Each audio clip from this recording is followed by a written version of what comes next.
Hi, this is Jürgen Rasmussen. Welcome to the Provocative Hypnosis vlog.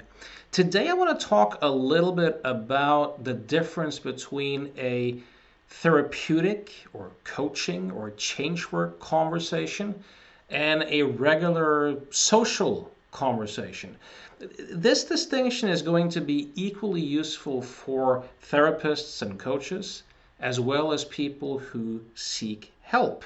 When I do seminars and I get to see people work, and also when I do mentoring and people send me tapes of sessions they've done, um, one really big key distinction that I see that kind of lacks in a lot of people's work is that clear distinction between a change work conversation and a social conversation. A lot of the time I see people treating clients the kind of same way they would if they were just having a regular conversation. And that often gets in the way of being impactful.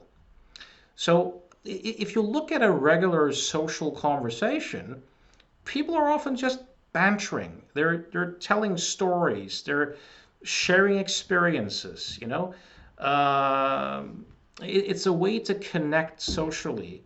If you look at friendships and relationships, uh, people, one of the things that people really lack in life is the experience of being seen and the experience of being heard, to have someone kind of validate our experience. And that's very often what happens in friendships and relationships, or at least what we want to have happen.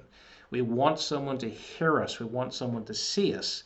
We want someone to kind of validate us and our model of the world. And there's nothing wrong with that. That's how people very often bond, and it can be great. But a change work or therapeutic conversation is not really about that. This is a paying client who comes to you with a particular objective or set of objectives. They want to change something. Now, when people change something successfully, it's usually due to having an insight, of seeing something new, of hearing something new, of gaining a new perspective, right? So a change work conversation is not really that much about bonding with someone or validating someone's experience, or or giving someone the experience of being seen and heard. It's about helping someone to facilitate a new perspective or an insight, or to see something new, or to hear something new. So the nature of these conversations are quite different. Now, as a concession, with quite a few clients, unless they get the sense that you get them in some way, that they kind of feel seen and heard, it's going to be very hard to help them. So you might have to do that to some extent. But one of the invitation or the typical invitations that I give a client is, look, I say to them, look, I have 3 invitations for you. The first one is we're going to do some experiments, and I'm inviting you to be a playful, curious, active participant.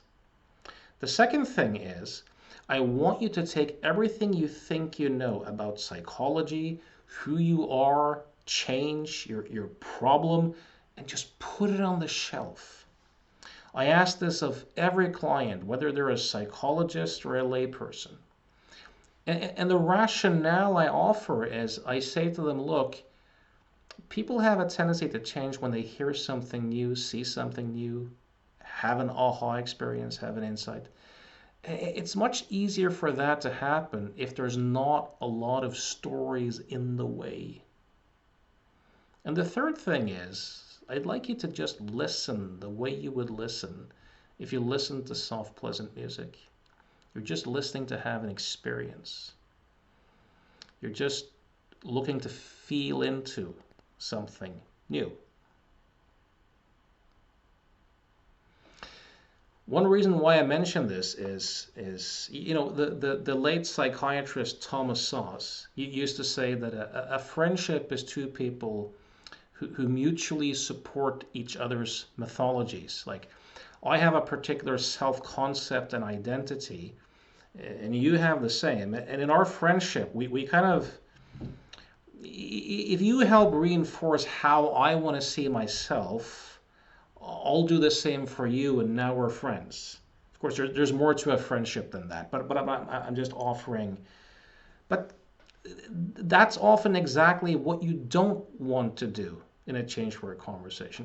You don't want someone to be sitting there telling their story and investing in their story and having their story validated and getting the sense that I'm right and my ex was an asshole. And like, if you do that with a client, if you listen to their story and you empathize with them and you hear them and you validate them, they may feel great then and there. They've been validated. They've had their perceptions validated by a professional.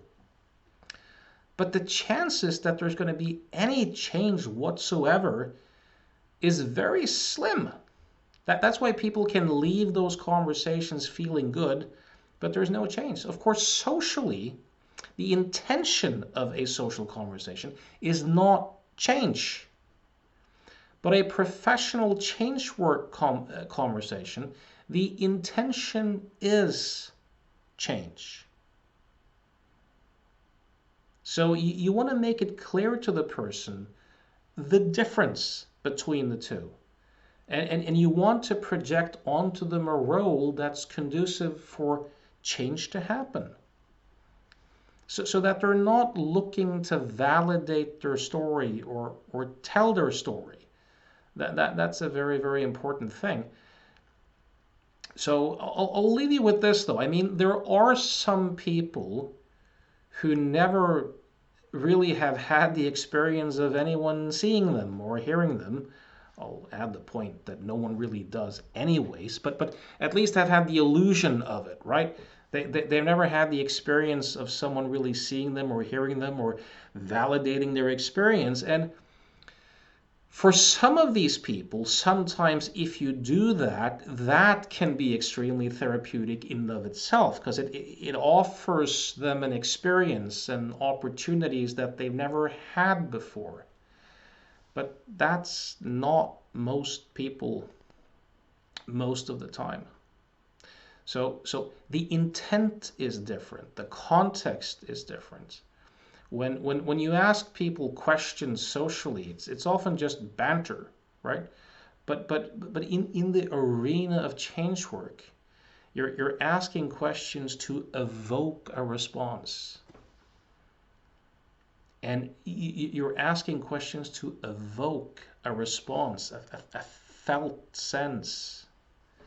And you never want a client talking unless they're connected to their felt sense. People seldom are in social conversations. They're just babbling. It's just a talking head. And that's fine. But that's not what you want to evoke in the change work arena. So be clear about your frame. Really make this distinction. And I'd be very surprised if your results in therapy or coaching or change work doesn't increase, or if you as a client can make this distinction for yourself, you'll see better changes with your particular therapist or coach. So I hope this was useful and thought-provoking. Know that I see clients from all over the world on Skype. So if my ideas and ways of thinking resonate with you and you'd like to explore or make some changes, you can reach me at provocativehypnosis.com. My next seminar, Teaching the Psychological Illusion Model, will be March 25th and 26th. It's going to be online, Psychological Illusion Model 2.0. Very excited to be teaching it. If you're curious about that, go to provocativehypnosis.com in the seminar page, and you'll see a link there where you can get more information, and if it resonates, you can sign up. Once again, thanks for listening.